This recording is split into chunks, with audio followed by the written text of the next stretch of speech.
Bismillahirrahmanirrahim. Assalamualaikum warahmatullahi wabarakatuh. Alhamdulillahi rabbil alamin. Wassalatu wassalamu ala ashrafil anbiya'i wal mursalin, sayyidina wa maulana wa syafi'ina wa zukhrina wa qurrati a'yunina Muhammadin wa ala alihi wa sahbihi wa man tabi'ahu ila yaumiddin. Yang sama-sama kita hormati Sohibul Bait, Sohibul Majlis, para khalifah mursyid-mursyidin Tarekat Naqsabandiyah, alim ulama, cerdik pandai, tokoh masyarakat, hadirin hadirat yang besar tak diimbau gelar, yang kecil tak dapat disebut nama, encik-encik, puan-puan, tuan-tuan, jemputan majelis, insya Allah semuanya dimuliakan Allah subhanahu wa ta'ala. Amin ya rabbal alamin. Malam ini kita sedang mengamalkan ayat Allah, a'udzubillahi minasyaitonirrajim, fadzakir inna fa'atiz dzikra. Ingat-ingatlah, buatlah peringatan, karena mengingat-ingat dan membuat peringatan itu nafa'atiz dzikra, memberikan manfaat. Di antara manfaatnya bisa kita bersilaturahim pada malam hari ini. Man ahabba yubsatalahu fi rizqihi, siapa yang mau dilapangkan rezekinya, wa yunsa'alahu fi asarihi, mau dipanjangkan umurnya, falyasil rahimahu, hendaklah dia menyambung tali silaturahim. Mudah-mudahan pertemuan kita malam ini dihitung sebagai silaturahim insyaallah.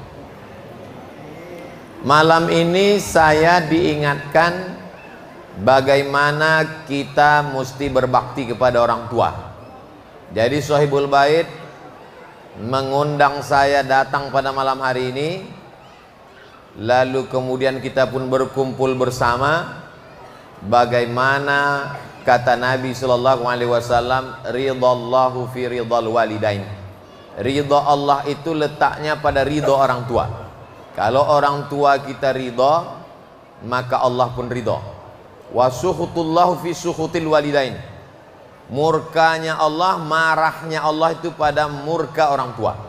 Kalau orang tua tak senang, marah, maka Allah subhanahu wa ta'ala pun tidak menurunkan rahmatnya. Jadi malam ini adalah malam Allah menurunkan rahmatnya, karena Sohibul Bait sedang berbakti kepada orang tua walaupun sudah meninggal dunia. Almarhumah Zaitun binti Tajau. Untuk almarhumah beserta orang tua kita, bapak kita, ibu kita, guru-guru kita yang sudah mendahului kita. Al-Fatihah. A'udzubillahi minasyaitonirrajim. Bismillahirrahmanirrahim. Alhamdulillahirabbil alamin. Arrahmanirrahim. Maliki yaumiddin. Iyyaka na'budu wa iyyaka nasta'in. Ihdinas siratal mustaqim, siratal ladzina an'amta 'alaihim ghairil maghdubi 'alaihim waladdallin. Amin. Bagaimana cara berbakti kepada orang tua yang sudah meninggal dunia? Yang pertama, membacakan doa. Doa yang paling bagus adalah Rabbighfirli wali walidayya warhamhuma kama rabbayani shaghira. Kalau mau panjang, boleh dibaca walaupun di luar sholat, doa yang dipakai untuk jenazah. Allahumma firlaha warhamha wa'afiha wa'fu anha wa akrim nuzulaha wa wasi' madkhalaha waghsilha bil ma'i wasalji wal barad wa naqqiha minal khataaya kama yunqqa thawbul abyadu minad danas wa abdilha daran khairan min dariha wa ahlan khairan min ahliha wa qiha min fitnatil qabri wa 'adzabin nar. Allahumma la tahrimna ajraha wa la taftina ba'daha waghfir lana wa laha wa li ikhwanil ladzina sabaquna bil iman wa la taj'al fi qulubina ghillan lil ladzina amanu rabbana innaka raufur rahim. Kalau tak hafal doa itu, pakai saja doa bahasa Indonesia. Sebagaimana emakku membesarkan aku, melahirkan aku, meregang nyawa, curahkanlah rahmatmu untuknya, lapangkan kuburnya, terang benderangkan alam barzahnya, dan seterusnya. Yang tidak boleh pakai bahasa Indonesia itu kalau di dalam sholat. Adapun di luar sholat, doa cukup dengan 4 saja. Dibuka dengan a'udzubillah, setelah itu bismillah, setelah itu selawat, setelah itu memuji Allah. A'udzubillahi minasyaitonirrajim. Bismillahirrahmanirrahim. Alhamdulillahirabbil alamin. Wassalatu wassalamu ala asyrafil anbiya'i wal mursalin wa ala alihi wa sahbihi ajmain. Habis itu doakanlah almarhum almarhumah. Seelok-eloknya, sebagus-bagusnya datang kita ziarah ke kuburnya. Saya walaupun makam almarhumah ibu saya jauh 12 jam naik mobil dari Pekanbaru ke Silau Laut, Kabupaten Asahan, Sumatera Utara. Karena dulu sebelum meninggal dia minta dimakamkan di situ. Kalau dipeturutkanlah kemauan saya di samping rumah saya. Tapi karena sebulan sebelum meninggal itu ditunjuknya, nanti kalau aku mati di sini kuburku di sebelah kaki almarhum ayahku. Maka ketika meninggal langsung adik saya menelpon, saya sedang di Madura. Subuh-subuh kata dia, mak meninggal. Saya langsung ingat, ambil bawa ambulan sampai bawa ke sana. Rupanya tak ada satupun ambulan itu yang mau mengasih. Payah rupanya mencari ambulan. Itulah makanya saya bertekad dengan Yayasan Tabung Wakaf Umat, nanti kalau kita dapat duit kita beli ambulan untuk membalaskan sakit hati almarhumah saya payah mendapatkan ambulan. Setelah mereka tahu yang meninggal itu mak Ustadz Somad, barulah berdatangan ambulan. Celako juga orang punya ambulan. Jadi kita balaskan sakit hati kita. Tak perlu ditengok yang meninggal ini siapa, mau orang kaya, mau pejabat, rakyat jelata. Saya bilang kita mesti membeli ambulan. Alhamdulillah Yayasan Tabung Wakaf Umat beli ambulan. Siapa saja mau pakai silakan hubungi Ustadz Alnab Dinar. Sudah kami posting bolak-balik di Instagram yang followernya 7 juta itu. Maksudnya yang belum follow lah. Itu maksudnya. Balaskan sakit hati kita dengan amal soleh, bukan dengan dendam, kemarahan, menjadi bakhil, pelit dan sebagainya. Jadi kalau paling bagus datang kita berziarah ke makam. Kenapa? Mana dalilnya? Karena Nabi SAW datang berziarah ke makam ibunya. Dan Nabi ziarah ke makam Baqi.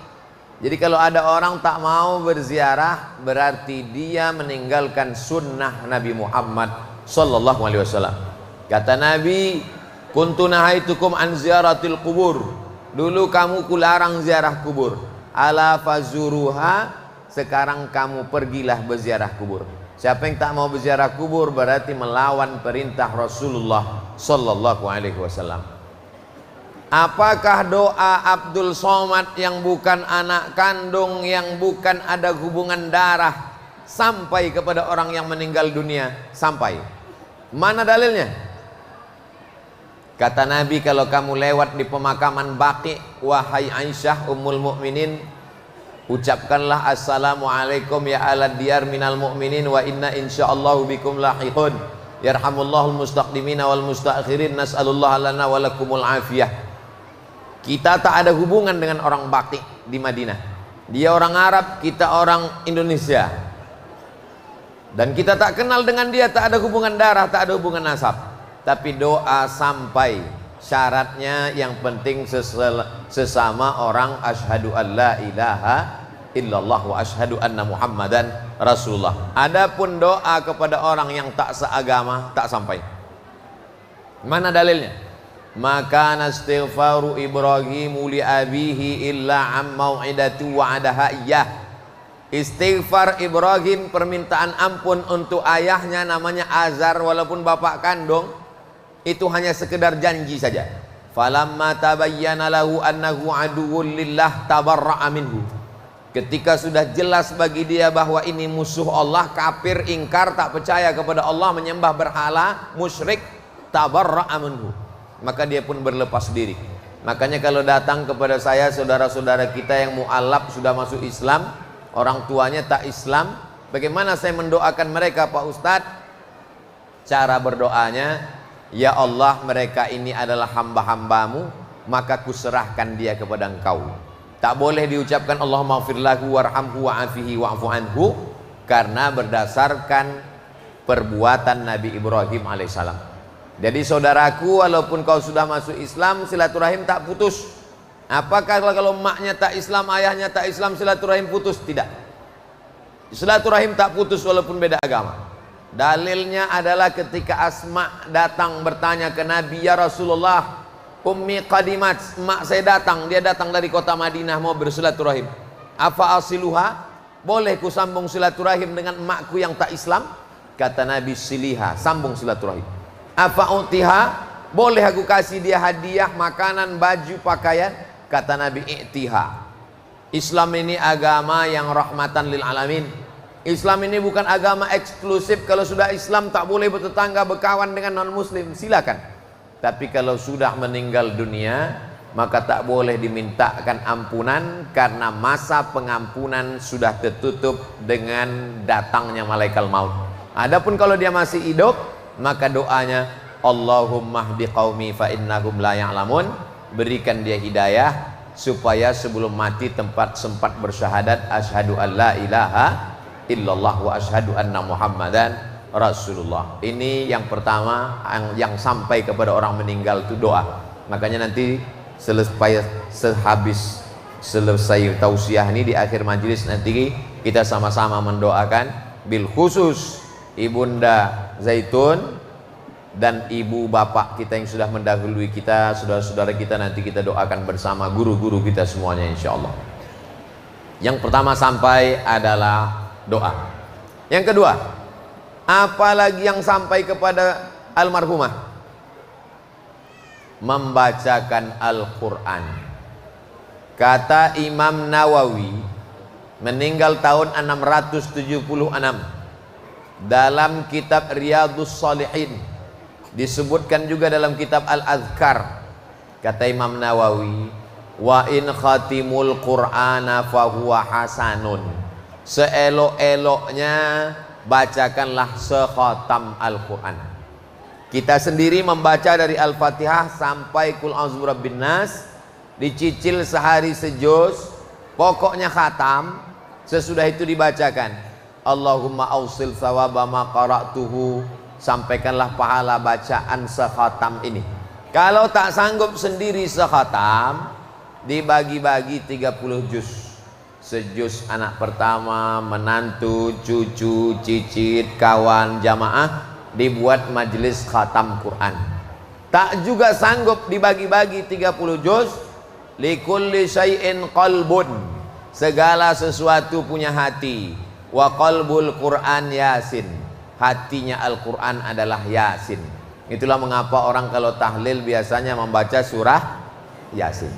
Kalau Yasin pun tak juga sanggup karena waktu pendek, maka Ummul Quran. Nah, itulah tadi di dalam kami baca yang pilih-pilihan, Fatihah sekali, Qul huwallah 3 kali, Qul a'udzu falaq sekali, Qul a'udzu binnas sekali, pangkal Al-Baqarah sampai wa ulaika humul muflihun, ayat kursi, ujung Al-Baqarah, lillahi mafis sampai ujung. Sesudah itu baru afdalu zikri fa'lam annahu la ilaha illallah. Bisa 100 kali bagus, tak bisa 40 kali, tak bisa 30 kali, tak bisa 11 kali. Begitu kata guru-guru kami. Sampaikan hadiahnya. Tak juga bisa membaca yang 8 ini, tinggal 1 lagi.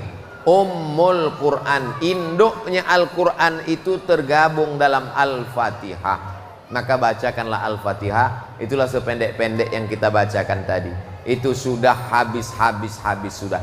Kalau Fatihah pun tak juga mau membacakan, mati aja lah. Ustadz kita, guru kita, orang yang sudah berbuat baik pada kita, Ustadz sampai sekarang membacakan Al-Fatihah untuk almarhum almarhumah, ya.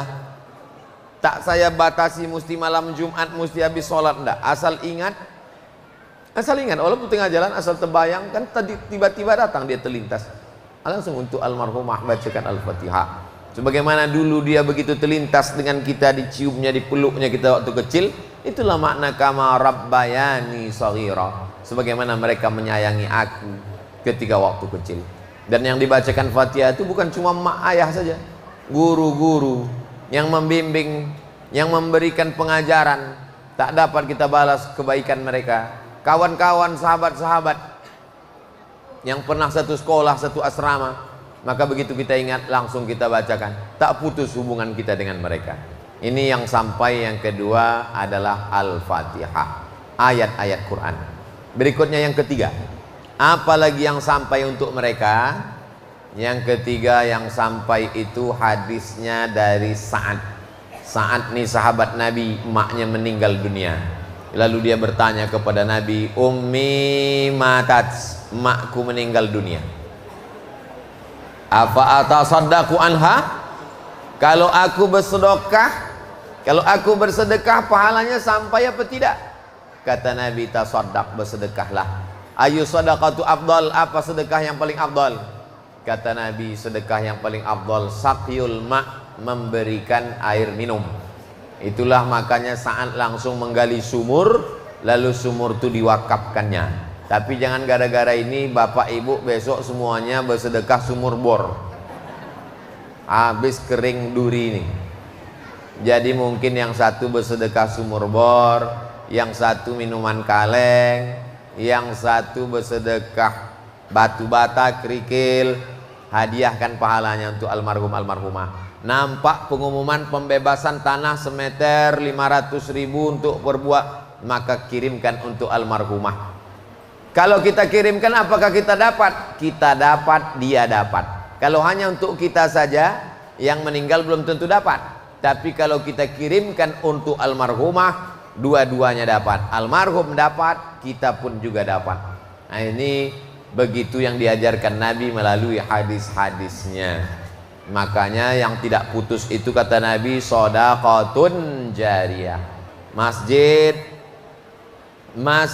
Al-Wahhab Zaitun, Abdul Somad dimintakan meletakkan batu pertamanya.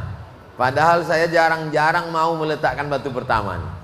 Tapi insya Allah tadi panjang umur sehat badan, selesai masjid lebih 1.000 orang sholat di masjid itu nanti. Lalu kemudian pahalanya mengalirlah kepada yang membangun masjid, mengalirlah kepada almarhumah yang namanya dipakai, mengalirlah kepada bapak ibu semuanya. Termasuklah yang tanda tangan tadi mengalir juga, cuma tak banyak kali, sedikit, paling setetes 2 tetes. Tapi insya Allah kalau banyak masjid-masjid jamaah begini banyak, takkan mungkin semuanya membiarkan kita, tak mendoakan kita. Maka ini kita ajarkan. Jadi sesungguhnya malam ini dibuat begini ini untuk apa? Kalau tak dibuat begini tak terbuka. Tak terbuka cerita bahwa orang tua ini punya anak-anaknya berbakti, ibu pulang dari sini cerita ke anaknya. Apa acara tadi kita tuh, Mak? Tadi itu Sohibul Bait mengenang almarhumah emaknya. Si anak tuh berpikir, nanti aku pun akan membuat hal yang sama seperti yang dilakukan.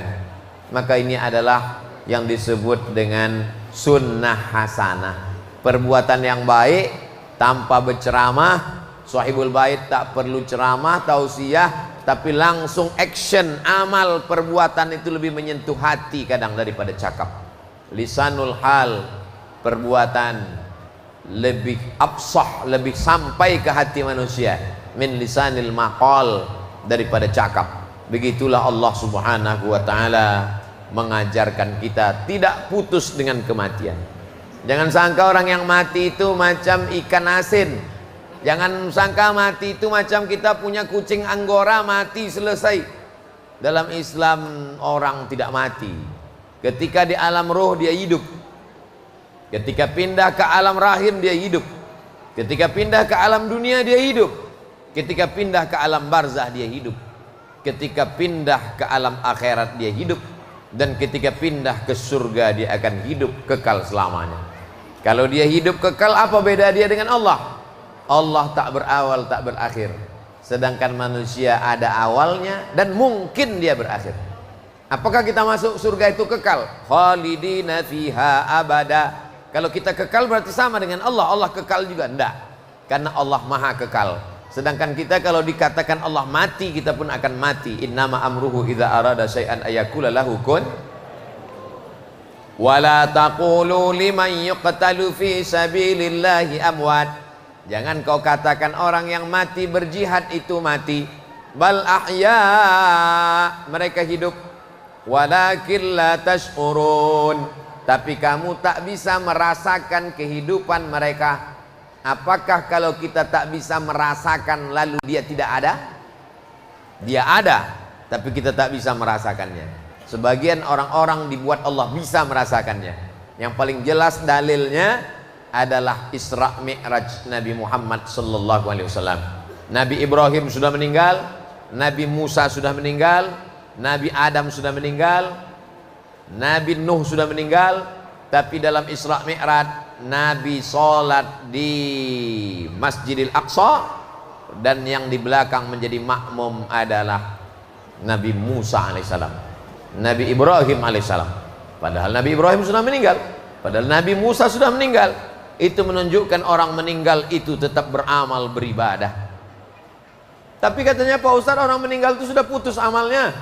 Idza mata ibnu Adam, kalau manusia sudah mati, in qata'a amaluhu, maka putuslah amalnya. Yang dimaksud amal putus itu adalah amal wajib. Wajib sholat, wajib puasa, wajib berzakat. Adapun orang sudah meninggal dunia, dia tetap bisa beramal tapi tidak wajib lagi. Jadi siapa yang mau tak wajib sholat, tak wajib puasa, cepat-cepatlah mati. Jadi kalau ada orang mengatakan orang kalau sudah mati itu tidak beramal lagi, lalu kemudian ayat-ayat menyebutkan bahwa mereka beramal, hanya saja amal mereka tidak wajib. Karena amal itu wajib disebut dengan mukallaf ketika ruh bersemayam dalam jasad. Begitu ruh keluar dari jasad, maka tidak ada amal wajib. Begitu ruh belum masuk ke dalam jasad dulu, salat tak wajib, puasa tak wajib, zakat tak wajib. Begitu ruh masuk ke dalam jasad lewat akil baligh, barulah wajib. Keluar dia balik, maka balik macam dulu balik. Tidak wajib, tapi mereka tetap bisa. Makanya orang tua tetap bisa menengok anak-anaknya.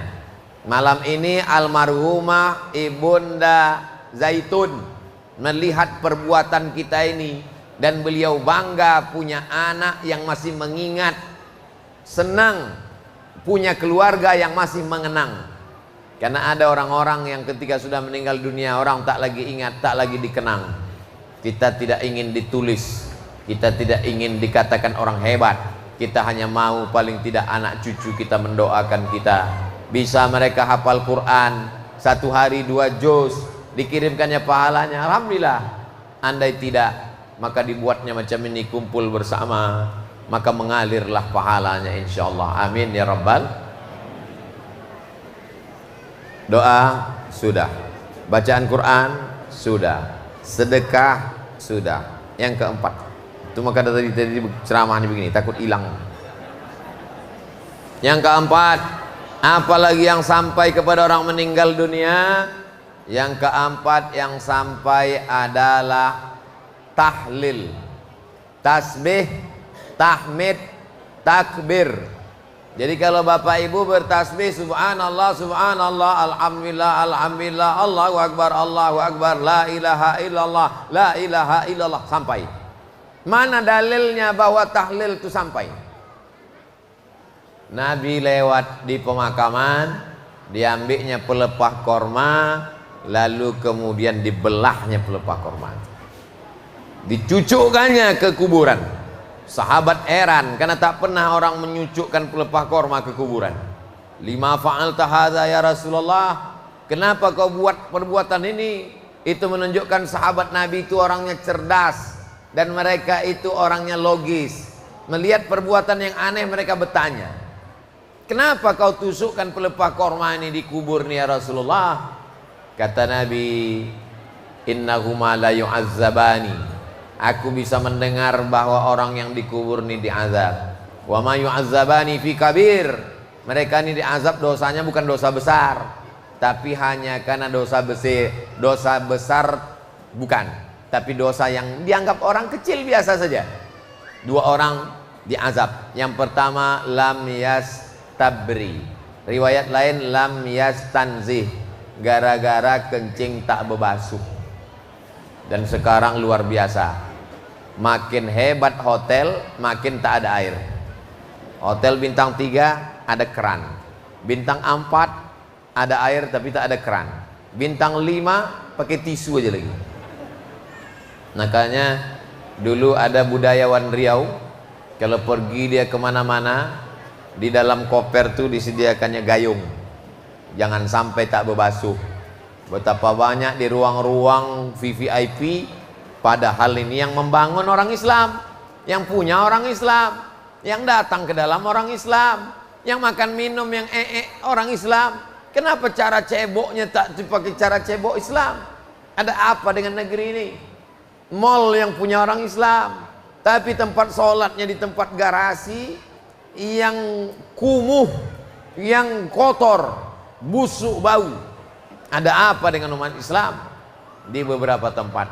Makanya kalau kita punya tempat pusat perbelanjaan, buatkanlah WC-nya menurut ajaran Islam, buatkanlah tempat sholatnya.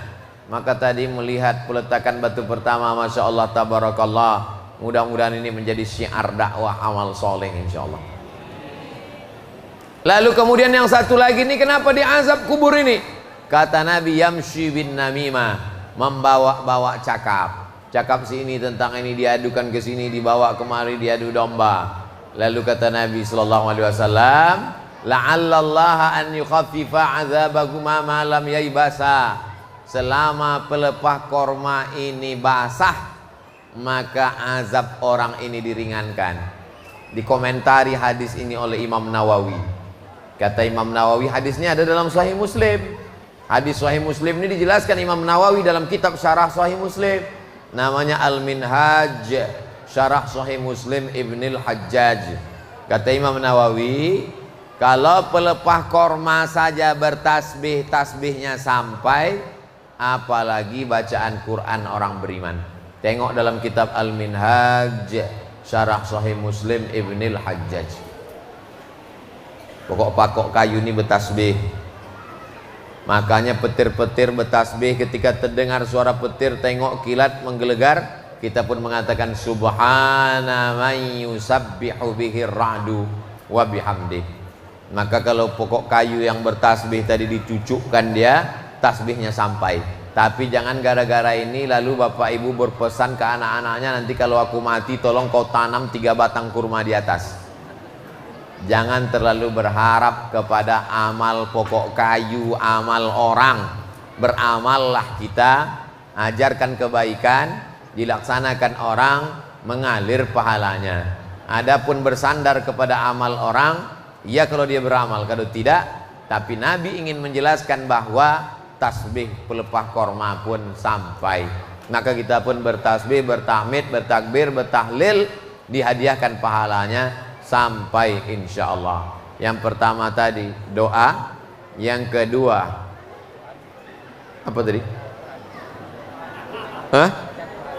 Baca Quran, yang ketiga sedekah, yang keempat tahlil, tahmid, takbir, semua zikir-zikir sampai. Yang kelima, apa yang sampai untuk orang meninggal dunia? Labbaik Allahumma syubrumah. Ada orang berdoa di samping Ka'bah, labbaik Allahumma syubrumah, aku hajikan syubrumah. Nabi bertanya, siapa yang kau hajikan nih? Kata dia, aku menghajikan syubrumah. Kau sudah haji apa belum? Belum. Kata Nabi, tak bisa, kau hajikan dulu diri kau, baru kau hajikan syubrumah. Jadi yang kelima yang sampai adalah haji. Bagi bapak ibu yang orang tuanya tak haji, panjang umur sehat badan, mudah-mudahan tahun ini berangkat bisa menghajikan. Macam mana pula, amin, dia belum haji. Kalau belum haji, hajikan diri sendiri. Tidak ada ikhtilaf 4 mazhab, Hanafi paling tua, Maliki nomor 2, Syafi'i nomor 3, Hambali nomor 4, bahwa haji sampai. Bagaimana dengan umrah? Maka kata Syekh Atiyah Saqar dalam Fatwa Al-Azhar, fatwa-fatwa Al-Azhar, sampai umrah. Karena umrah dan haji pakai waw atab. Wa atimmul hajja wal umrata, sempurnakanlah haji dan umrah. Maka begitu sampai ke tanah suci, umrah dulu. Habis tawaf, sa'i, tahallul, istirahat. Besok ada 4 hari di Makkah, umroh untuk ayah, umroh untuk emak, umroh untuk abang, umroh untuk adik.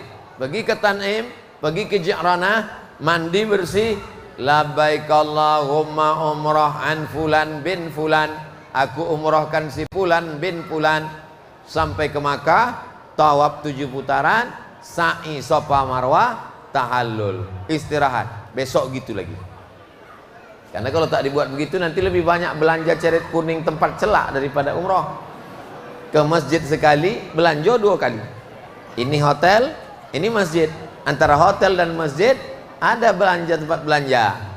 Setiap hari lah penuh. Akhirnya koper 2 dari Terapel beranak bercucu cicit koper tu balik. Begitu balik mulailah anak unta di sini bersangkut-sangkutan di koper. Nah, insya Allah Ustadz Somad akan umroh bulan Februari nanti bersama Ustadz Yahya. Jangan lupa, mudah-mudahan kita sebanyak 2000 orang berangkat kita insya Allah. Dalam kurung ongkos tanggung masing-masing. Nah, labbaik Allahumma hajjah sampai, labbaik Allahumma umroh pun sampai. Ini yang kelima. Berikutnya yang keenam. Apalagi yang sampai untuk orang meninggal dunia? Yang sampai untuk orang meninggal dunia yang keenam adalah waktu Nabi menyembelih kurban. Allahumma hadza an Muhammad wa ali Muhammad. Ini kupotong untuk Muhammad dan untuk keluarga Muhammad. Padahal waktu itu Khadijah sudah meninggal dunia. Lalu diambilnya lagi kambing satu lagi dipotongnya. Allahumma hadza an Muhammad wa ali Muhammad wa ummati Muhammad. Ini kupotong untuk Muhammad dan untuk umat Nabi Muhammad sallallahu alaihi wasallam. Itulah dalil bahwa kurban pun sampai untuk orang yang sudah meninggal dunia. Jadi kalau yang tahun-tahun lalu ibu bapak sudah berkurban, tahun akan datang 2023 1445 Hijrah, ini 2,5 juta untuk saya, ini 2,5 juta untuk emak saya, ini 2,5 juta untuk ayah saya, ini 2,5 juta untuk abang saya. Maka pahalanya sampai kepada orang yang sudah meninggal dunia insya Allah. Mudah-mudahan dibukakan Allah pintu rezeki kita. Berapa banyak orang tak bisa berkurban. Ada pula yang berkurban tapi hanya di perkotaan saja. Kami berkurban, kami kirim ke kampung-kampung yang tak pernah menengok daging kurban. Bayangkan dia tak pernah menengok daging kurban kan, jangankan memakan daging kurban. Maka ketika diberikan itu amat sangat senang sekali. La yu'minu ahadukum, kamu tak beriman hatta yuhibba li akhi, sampai kau sayang kepada saudaramu ma yuhibbu li nafsi, sama seperti sayang pada diri sendiri. Nah, ini kurban sampai. Berikutnya yang ketujuh yang sampai kepada orang meninggal dunia adalah mansoma, siapa yang puasa, siapa yang meninggalkan puasa. Man mata, siapa yang mati wa alaihi siyamun, punya utang puasa, sama anhu waliyuhu, maka ahli warisnya melaksanakan puasa untuk dia. Ibu-ibu catat berapa puasa yang tinggal. Waktu mengandung anak 30 hari, menyusukan tahun pertama 30 hari, menyusukan tahun ketiga 30 hari, satu anak 90 hari tak puasa. Mau diganti tahun depan, adiknya pula menyusul. Yang 10 anak berarti meninggalkan puasa 900 hari. Kami mendengar ceramah Ustadz Somad ini mau meringankan beban. Balik dari sini bertambah beban kami. Saya orangnya bercakap tak pandai bermanis-manis. Itu maka banyak orang marah sama saya. Saya orangnya simbah daun, nampak buah, to the point. Dari dulu tak berubah sampai sekarang. Jamaah yang mengikuti ceramah saya dari dulu tahu bagaimana saya. Kalau boleh, boleh. Kalau tidak, tidak. Kalau halal, halal. Kalau haram, haram. Nah, jadi tentang masalah puasa ini tak ada tawar-menawar. Jadi almarhumah emak saya dulu, dia bilang, aku waktu kau kecil dulu aku sakit-sakitan, maka aku banyak puasa aku tinggal. Emak ganti pakai puasa Senin Kamis, niatnya mengganti qada, insya Allah dapat 3. Qadanya dapat, Senin Kamisnya dapat. Kalau kebetulan di bulan-bulan haram, Zulqa'dah, Zulhijjah, Muharram, Rajab, dapat, maka bisa dapat 3. Qadanya lunas, Senin Kamis dapat, bulan haram pun dapat. Alhamdulillah beliau tak pernah tinggal puasa Senin Kamis. Jadi kalau ibu punya utang 90 hari untuk satu anak, 30, istiqomah puasa Senin Kamis setahun lunas. Senin Kamis, Senin Kamis, Senin Kamis, Senin Kamis, 8. 10 bulan, 80 hari. Tambah 11 bulan, 88 hari. Ramadan tak dihitung, tambah 2 hari. Maka 88 tambah 2, 90 hari. Saya adik-beradik berdua, saya dengan adik saya. Emak saya puasa sunat bertahun-tahun, tapi niatnya niat qada. Bahkan dia meninggal hari Senin sesudah makan sahur.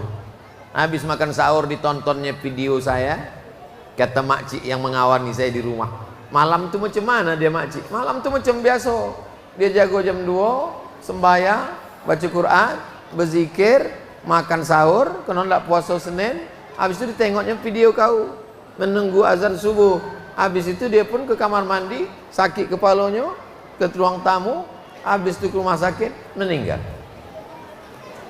Jadi kalau ada orang mengatakan saya tak kuat puasa Pak Ustadz begini begono, almarhumah saya, mak saya puasa sunat tak tinggal umurnya 70 tahun, gulanya normal, jantungnya normal, badannya sehat. Lalu kenapa mati mendadak? Saya pernah membawa beliau menjenguk pasien di rumah sakit. Waktu balik dari rumah sakit itulah dia bilang, aku tak punya anak perempuan, kau selalu pergi. Nanti kalau aku sakit lama-lama kau tak bisa menjaga aku. Aku ingin kalau bisa tak usah pakai sakit, habis mandi ngambil sembahyang mati. Jadi pas macam yang dimintakannya itu, sesuai, begitulah rupanya kehendak Allah Subhanahu wa taala. Saya ingin memotivasi ibu supaya mengganti puasa yang lama. Saya sangka ini puasa sudah hebat. Pergilah saya ke Kudus. Sampai di Kudus jumpa bapak-bapak tentara pensiun. Habis itu dia bisnis. Dia bilang, makan kami. Pas sedang makan kata dia, Ustadz Somad, iya Pak, mohon maaf Ustadz aja makan. Bapak tak makan. Saya puasa Pak Ustadz. Udah berapa lama? 2 hari, 20 tahun tak pernah tinggal puasa. Dan puasanya puasa dahar, puasa tiap hari. Badannya lebih gemuk, lebih sehat. Malu pula saya yang tak puasa kurus. Pergi saya ke Banten. Sampai di Banten jumpa sama seorang ulama kiai, tidak pernah makan siang, puasa selama 40 tahun. Sehat walafiat. Kenapa kita yang makan malah sakit-sakitan? Betul kata-kata hikmah, bukan hadis Nabi. Al-ma'idatu baitu kullida. Ma'idah, lambung adalah sumber segala macam penyakit. Semua segala macam penyakit ada di lambung. Ustaz Somad tuh ceramah aja tuh, tadi dikasih udang habis juga. Udang terus terang saya tak makan. Kenapa? Kambing saya ambil. Dan sampai hari ini saya tidak ada pantang. Dikasih udang, dikasih kepiting, dikasih ini semua tak ada pantang. Pantangnya cuma satu, pantang doke, habis. Jadi saya mau memberitahu kepada bapak ibu sekalian, kalau ada orang tua meninggalkan buku catatan, dia bilang puasaku banyak tinggal, maka anak berkumpul. Balik dari sini telepon abang, telepon adik, telepon kakak. Bang, kakak besok pagi datang, ada orang kawak pagi-bagi kok. Besok pagi pun mereka berdatangan, disangkanya bagi-bagi surat tanah. Dia tak tahu bagi-bagi puaso yang banyak tinggal. Puasa sampai kepada orang yang meninggal dunia. Bahkan wajib bagi anak membayarkan puasanya. Kalau puasa yang ditinggalkannya itu dalam keadaan sehat. Tapi kalau orang tua itu sakit bertahun-tahun, meninggal dalam sakitnya, sempat dia 2 kali Ramadan tak puasa, berarti 60 hari, maka dibayarkan fidyah. Tapi kalau dia waktu meninggalkan puasa itu saat hamil, saat menyusukan, saat sehat karena dia musafir, maka tak bisa dibayar fidyah, mesti dibayarkan apa yang disebut dengan qadha. Berikutnya yang keberapa sampai? Yang ke-8. Yang ke-8 yang sampai kepada orang meninggal dunia adalah sholat. Hanya saja ulama ikhtilaf tentang masalah ini.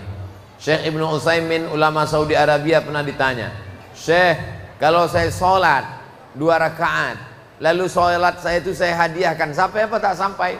Maka kata beliau, semua amal kebaikan. Jadi kalau ada orang melaksanakan sholat hadiah, kau sembahyang apa tadi? Aku sholat hadiah. Hadiah untuk siapa? Hadiah untuk almarhumah emak almarhumah. Mana ada sholat hadiah? Yang ada tuh hadiah ulang tahun. Maka dalam sholat itu ada takbir, Allahu Akbar, Allahu Akbar. Dalam sholat itu ada Al-Fatihah. Dalam sholat itu ada tasbih. Dalam sholat itu ada gerak, ruku, sujud, i'tidal, tasyahud, salam.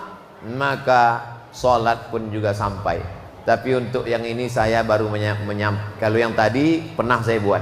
Haji pernah untuk almarhum, almarhumah, umroh pernah, sedekah pernah, tasbih, tahlil pernah selalu, baca yasin, baca Quran.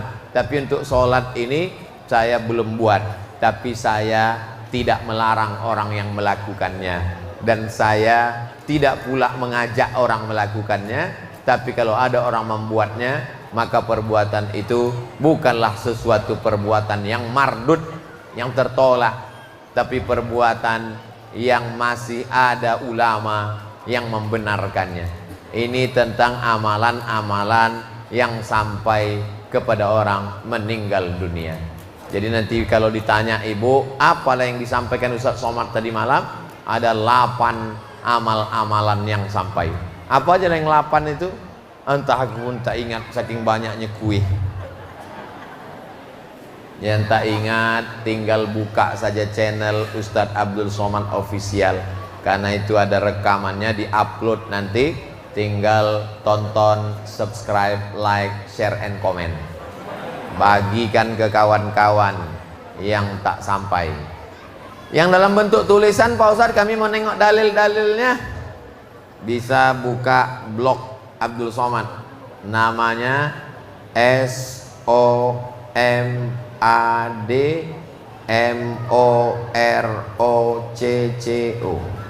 Somad Morocco, tempat saya kuliah dulu. SOMAD Somad MOROCCO. Nah, maka di situ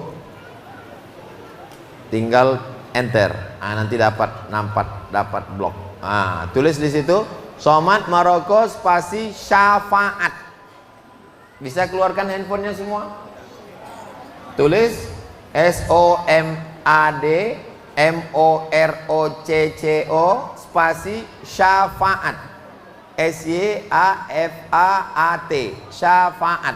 Nanti kalau udah dapat tulisannya tolong di-share ke kawan-kawan supaya dia yang anti-anti tahlilan tapi nasi kotak mau, dia tahu dia ceramah tak mau nonton. Aku kalau nengok muka Abdul Somad ini naik darahku, kata dia. Kasih aja tulisan ini. Kalau dia tak mau nengok nama saya di situ, copy paste saja. Udah terbuka, nampak? Udah terbuka? Kalau memang betul terbuka, apa tulisannya di situ? Apa tulisannya? Catatan tausiah Buya BA. Nampak? Ada situ. Catatan tausiah Buya BA. Jadi ada ustadz ceramah. Dia ceramah depan saya. Saya datang kenduri tahlilan. Dia ceramah di depan saya. Dia bilang, kata dia, itu tak ada sampai itu. Saya tak mau mempermalukan di depan orang. Saya tak mau mempermalukan orang di depan orang. Jadi saya buat tulisan, tapi umat ini mesti disadarkan, jangan sampai dia salah. Itulah saya buat tulisan. Tengok ya. Kapan Ustadz membuat tulisan ini? Tanggal berapa? 2012 berarti terbuka tuh. Kalau yang lain cuma nengok tak terbuka berarti tak ada paket tuh. Nah, coba kita tengok ya, kita baca ya. Kata dia, Nabi menangis ketika cucunya meninggal. Nabi itu menangis ketika cucunya meninggal. Saya bilang, Buya salah. Nabi itu bukan menangis waktu cucunya meninggal. Ini hadisnya. Nabi itu menangis waktu anaknya meninggal. Namanya Ibrahim. Dia menyalahkan orang, salah dia tak tahu. Tapi saya tidak menegur dia depan orang banyak. Malu lah dia. Hadis riwayat Bukhari, jelas. Dua, kata dia, orang mati di tanah suci masuk surga. Siapa saja yang mati masuk, saya bantah, tak ada jaminan, tak ada nas. Kalau mati di tanah suci masuk surga, Abu Jahal, Abu Lahab masuk surga lah.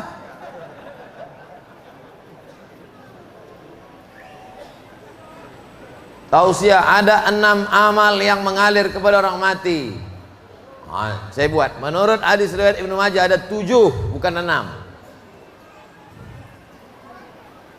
Nah, masjid ada 6. Tausiah, tak ada yang dapat menolong, kata dia. Tak ada yang bisa menolong. Tak ada yang bisa menolong.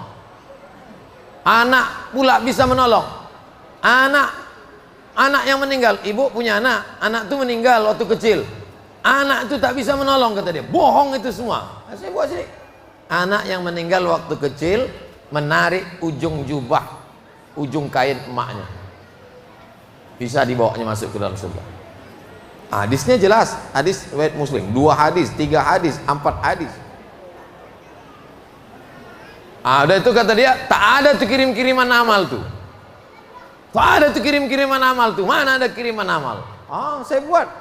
Tentang puasa ini dalilnya, tentang kiriman haji ini dalilnya, tentang kiriman sedekah ini dalilnya, tentang kiriman baca Quran. Apa kata Imam Ahmad bin Hanbal? Imam Ahmad bin Hanbal, Imam Hambali, ya, kita baca. Al-mayyitu, mayit, orang meninggal. Yasilu ilaihi kullu syai'in minal khair. Semua perbuatan baik sampai. Semua perbuatan baik sampai. Lin nusus al-waridah, karena ayat-ayat dan hadis mengatakan itu. Wali annal muslimin yajtami'una fi kulli misrin. Semua umat Islam dari sejak zaman dulu berkumpul, yaqra'un, mereka baca Quran. Wa yuhdun, menghadiahkan pahala baca Quran. 5 tahun untuk orang meninggal dunia. Min ghairi nakir, tak ada satupun orang yang mengingkarinya. Ijma'an, maka perbuatan ini adalah ijma'. Dalil dalam Islam ini 4. Quran, hadis, ijma', qiyas. Nah, jadi adik-adik bisa share, langsung kirim ke kawan sahabat, di share dia. Saya pun langsung share nih, saya cari ke siapa lah saya share nih ya. Saya share ke Ustadz Tatang.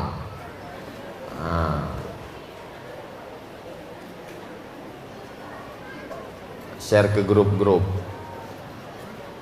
Nanti kalau ada orang tuh bilang, ini udah lama ini, yang lama aja tak kau dapat, apalagi yang baru bilang.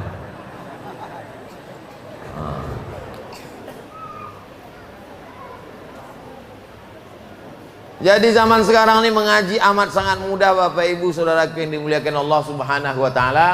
Tinggal malas membaca, tinggal tonton, malas menonton, tinggal baca. Malas menonton, malas membaca, dibacakan orang. Suruh dia bacakan, tolong kau bacakan, aku udah malas sekali, udah hidup nih pun aku udah malas dah. Begitulah Allah Subhanahu wa taala memberikan berbagai kemudahan kepada kita. Di zaman ini kalau ada orang mengatakan ini zaman yang penuh fitnah, memang betul fitnah akhir zaman luar biasa.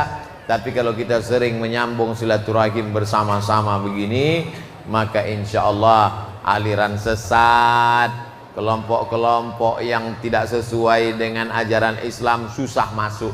Kenapa? Karena kalau kita bersama. Jadi saya baru pulang dari Batam kemarin. Kata anggota Majelis Ulama Indonesia Batam, Ustadz Somad, ini banyak aliran-aliran sesat berkembang sekarang. Oh, apa diantaranya Pak Ustadz? Saya bilang, ada namanya aliran aliran cahaya-cahaya. Kenapa begitu? Karena kata dia Tuhan itu cahaya. Macam mana cara menengok Tuhan itu bercahaya? Saya kalau dipancing-pancing orang, saya suka bertanya. Ini nama aliran ini cahaya, kata dia. Oh, jadi Tuhan itu cahaya. Ya. Macam mana cara menengok Tuhan itu cahaya? Dengan cara mengantuk-antukkan kepala ke tiang. Sudah diantuk-antukkan nanti kan nampak tuh cahaya. Itulah Tuhan itu. Itu bukan Tuhan. Tuhan tuh. Makanya kalau masak sifat 20-nya tak akan sesat dia. Kenapa? Karena udah dikunci dengan sifat 20 itu. Kalau kita pejamkan mata nampak cahaya-cahaya, itu bukan Tuhan. Mana yang membantahnya? Wujud, qidam, baqa. Yang keempat membantah, mukhalafatuhu lil. Allah tidak sama dengan baharu. Asal sama dia dengan baharu itu bukan Allah. Dalilnya dari mana? Dua ayat. Ayat yang pertama, walam yakul lahu kufuwan ahad. Ayat yang kedua, laisa kamitslihi syai'un. Ada pula mengaku Imam Mahdi. Banyak pula pengikutnya. Bapak-bapak, ibu-ibu menyerahkan anak gadisnya ke Imam Mahdi tadi. Awak berceramah berpuluh tahun, belum ada menyerahkan anak gadis sampai sekarang. Diserahkan anak gadis, dikasih rumah, dikasih mobil kepada Imam Mahdi tadi. Ini gara-gara tak mengaji, gara-gara tak ke masjid. Maka insya Allah kalau dia mengaji, kalau dia ke masjid, kalau dia berjamaah, selamat insya Allah. Apalagi masjid-masjid kita ini. Makanya nanti kalau ada undangan tahlil, datang. Undangan takziah, datang. Undangan haul, datang. Menyambut 1 Muharram, datang. Maulid Nabi, ini tak lama lagi Maulid Nabi, Rabiul Awal, datang. Isra Mi'raj, datang. Nuzul Quran, datang. Halal bihalal, datang. Baik ada kue kotak maupun tak ada. Karena itu anggap bonusnya saja. Ada takdir baik, tak ada takdir buruk. Karena tujuan utamanya adalah mengaji, membentengi diri. Bagi bapak ibu yang dulu tak sempat mengaji, maka mengajilah sekarang. Bagi anak-anak kita, masukkanlah dia ke pendidikan formal, SD Quran, SMP Quran, SMA Quran, boarding school, pondok pesantren. Karena ini sekarang luar biasa. Ustaz Somad tolong doakan anak saya nih Pak Ustaz. Pakai batang sapu udah, pakai ikat pinggang udah, pakai tempeleng udah, tak mempan lagi Pak Ustaz. Anak bapak berapa? Anak saya nih Tapi yang ini sembahyang, yang ini enggak. Oh, saya ini suka kalau penasaran saya tanya. Yang ini sembahyang. Yang ini enggak. Apa beda bapak mendidik ini sama ini? Yang ini saya masukkan sekolah Islam. Oh, yang ini, itulah Pak Ustadz, lupa kami dulu. Ternyata yang dimasukkan ke sekolah Islam ini melekat dia di kepala. Dapat saya jawabannya. Jadi kalau kita mau anak kita itu sholat, tak ikut aliran sesat, terjaga, terpelihara, kasih makan halal, masukkan ke sekolah pendidikan Islam, mintakan doa kepada para alim ulama, maka insya Allah selamatlah dunia akhirat insya Allah. Bapak Ibu yang dimuliakan Allah SWT, silaturahim kita jangan dirusak. Silaturahim kita ini sudah baik. Kalau ada sesuatu, maka kita tabayun. Tabayun diambil dari kata bayan. Bayan artinya jelas, klarifikasi. Jauh berjalan banyak ditengok, lama hidup banyak dirasa. Rambut sama hitam isi kepala macam-macam. Saya ini dari mulai Sabang sampai Maroko, bukan sampai Maroke. Dari Sabang sampai ke Maroko, macam-macam orang udah jumpa saya. Macam-macam, dari mulai pejabat, dari mulai alim ulama, orang kaya, dari yang paling baik sampai yang paling sombong, yang paling angkuh, udah macam-macam jumpa saya. Di Aceh saya jumpa sama ulama yang termasuk tua di Aceh. Kalau ada di sini orang Aceh pasti kenal. Namanya Abu Kutakrung, mursyid tarekat Syattariyah.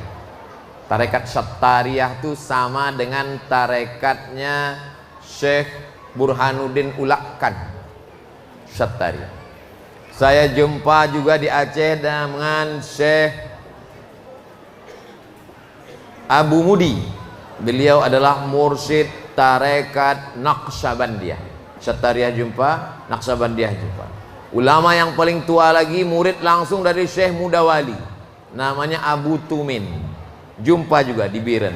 Saya paling suka menjumpai ulama yang tua-tua. Kalau saya datang, mana ulama paling tua, itu saya datang. Turun dari Aceh, saya pergi ke Sumatera Utara. Di Sumatera Utara, saya datang ke Besilam. Jumpa dengan Syekh mursyid tarekat Naqsyabandiyah, sudah meninggal dunia, yang ke-11, yang sekarang ini yang ke-13. Yang sekarang Syekh Zikmal Fuad. Kebetulan beliau tuh guru saya dulu di pesantren Darul Arafah tahun 1993 sampai 1994. Nah, jadi saya memang beberapa kali ke Besilam. Lalu kemudian di Riau, di Rokan Hulu, yang paling tua sekarang di Rokan Hulu namanya Syekh Umar. Beliau Naqsyabandiyahnya dari Kumpulan.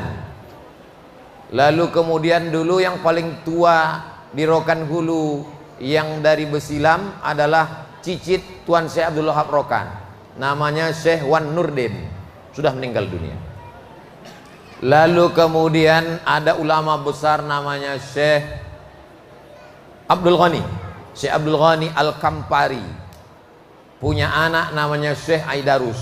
Syekh Aidarus ini punya anak namanya Syekh Alaidin Atari. Nah, itu pun juga selalu saya jumpa, bermuzakarah, bertukar pikiran, bertanya. Saya tak pernah memposisikan mereka sebagai seorang ustadz. Saya selalu memposisikan sebagai anak yang bertanya kepada orang tua. Lalu kemudian di Jawa, hampir semua tarekat Naqsyabandiyah mengambil dari Syekh Sulaiman Zudi di Jabal Abi Qubais sebelum rezim King Saud 1924. Waktu itu masih lagi tarekat bebas. Lalu kemudian salah seorang ulama besar namanya Syekh Sulaiman Zudi. Syekh Sulaiman Zudi punya murid, itulah dia Syekh Abdul Wahab Rokan. Syekh Sulaiman Zudi punya murid, itulah dia Syekh Abdul Ghani Al-Kampari dengan melewati beberapa sana. Syekh Sulaiman Zudi punya murid namanya Syekh Muhammad Ilyas. Syekh Muhammad Ilyas punya murid namanya Syekh Abdul Malik. Syekh Abdul Malik punya murid, itulah dia Habib Lutfi bin Yahya. Nah, itu silsilah tarekat Naqsyabandiyahnya. Lalu saya kemudian pergi ke Lombok. Di Lombok saya jumpa dengan ulama yang paling tua di Lombok sekarang, namanya Tuan Guru Bagu. Saya datang silaturahim, minta doa, minta nasihat dan lain sebagainya.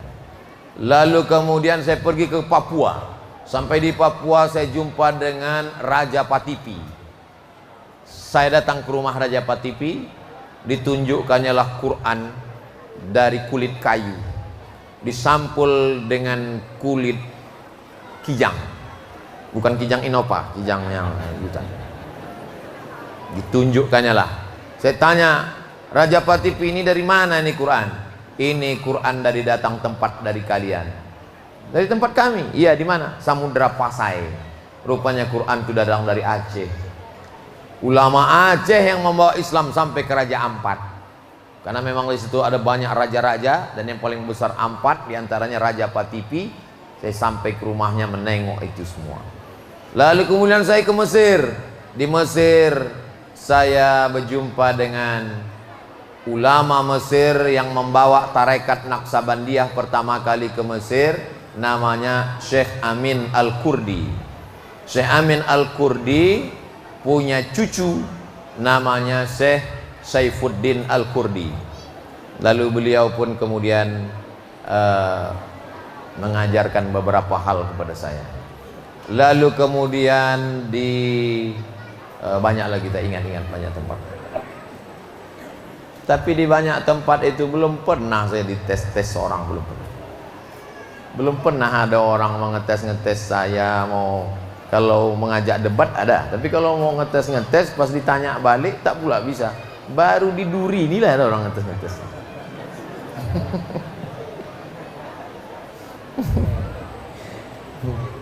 Ini lucu aja saya.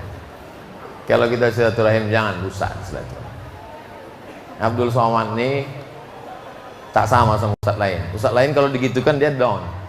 Ada model ustaz gitu, datang dia ceramah kemudian di mob. Kalau ini enggak. Dulu saya pikir ini kalau belum karena belum bersuluk ini menyala nih. Dulu saya pikir gitu. Jadi pas umur saya 40 tahun 2017 bermimpi saya, datang datuk saya. Kata dia, "Bersuluk kau." Besoknya saya tanya emak saya, "Mak, iya." Kata datuk, "Tadi malam suruhnya aku bersuluk." Kata dia, "Kau cari mursyid." Bersuluklah saya. Syekh Ja'far Pulau Godang